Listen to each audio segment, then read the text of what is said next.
I'm going to show you step by step on how to change the transmission fluid on a Mazda Tribute, Mercury Mariner, and Ford Escape. They're all three pretty similar vehicles. This happens to be an 07 Mercury Mariner, but all three of those vehicles are going to be pretty much the same.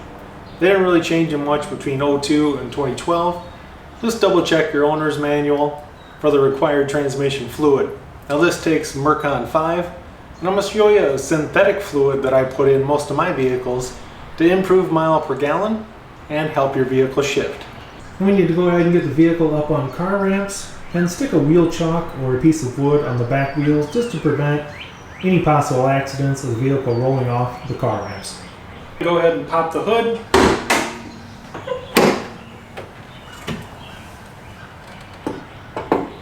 Once you got your hood secure, go ahead and locate your trans fluid dipstick and just pull that out a little bit.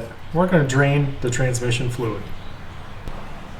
Now, although these three vehicles are very similar, the drain plug varies a little bit. Sometimes it's like an inset pipe plug, and sometimes it's an actual bolt.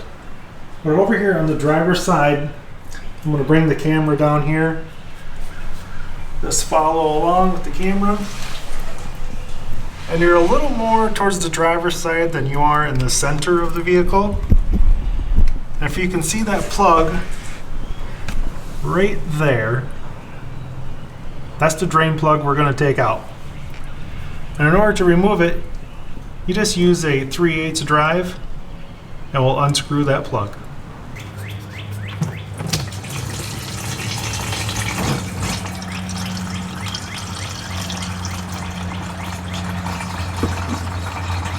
It only takes a minute or two to drain the fluid out.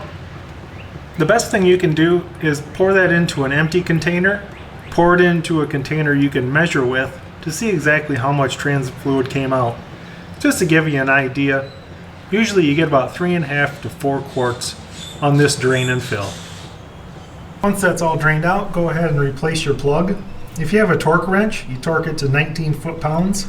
If you don't, this kind of flush part here of this plug should be sticking out about an 1/8 inch past this casting. You don't want the plug to be flush with the casting. I've been using synthetic transmission fluid for about 12 years. I've noticed better mile per gallon in vehicles. It makes the transmission shift smoother, and it's also going to add to the longevity of your transmission. Now, this transmission holds 10 quarts, and we're only going to get about 3.5 to 4 quarts out just by this drain and fill procedure. So the next 2 oil changes I do in this particular vehicle, I'm going to change the transmission fluid right along with the oil change. That way, 2 more oil changes and transmission fluid flushes, and this is going to have all of its transmission fluid flushed out and refilled. Another tool you're going to need is a transmission fluid funnel.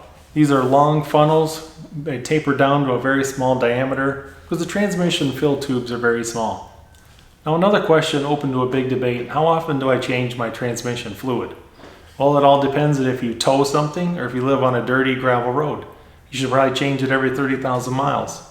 If you do a lot of in-town driving, maybe change it every 60,000 miles. A lot of highway driving, changing it about 80 to 100,000 miles should be fine. If you look at the back of your owner's manual, Ford probably recommends about 120 to 150,000 miles. Well, that's way too late. Ford doesn't want your transmission to last you forever. You'll never buy another Ford again if your car is going to last forever. So I recommend, me personally, my vehicles, I change all the transmission fluid at 60,000 miles at the most. I do tow some boats and trailers, so me changing it just a little early is definitely going to help. So let's go ahead and add the transmission fluid. I measured that I drained out 3.8 quarts of transmission fluid, so that's what I'm going to add back into the transmission. And then we'll go drive the vehicle around, come back, and double check the level on the dipstick. We'll go ahead and add those 3.8 quarts.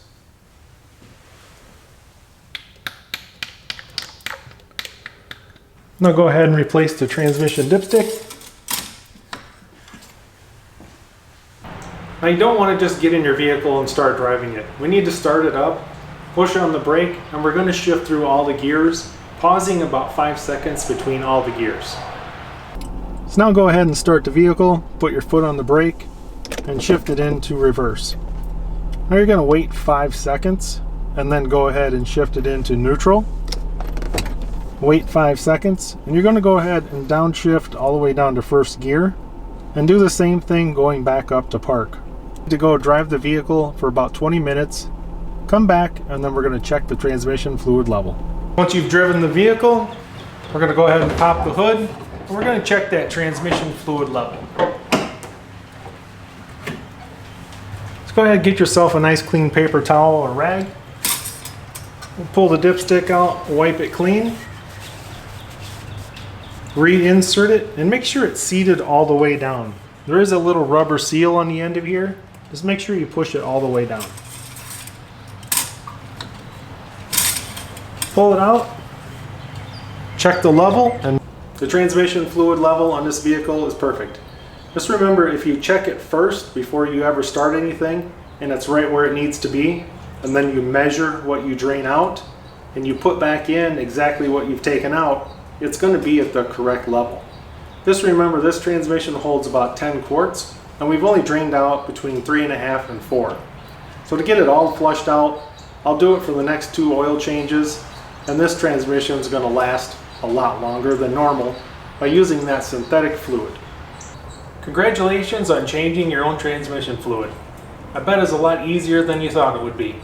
Now if you put that synthetic fluid in there, you'll get that better mile per gallon, smoother shifts, and your transmission is going to last a lot longer. Hope you found this video helpful and informational. Thanks for watching.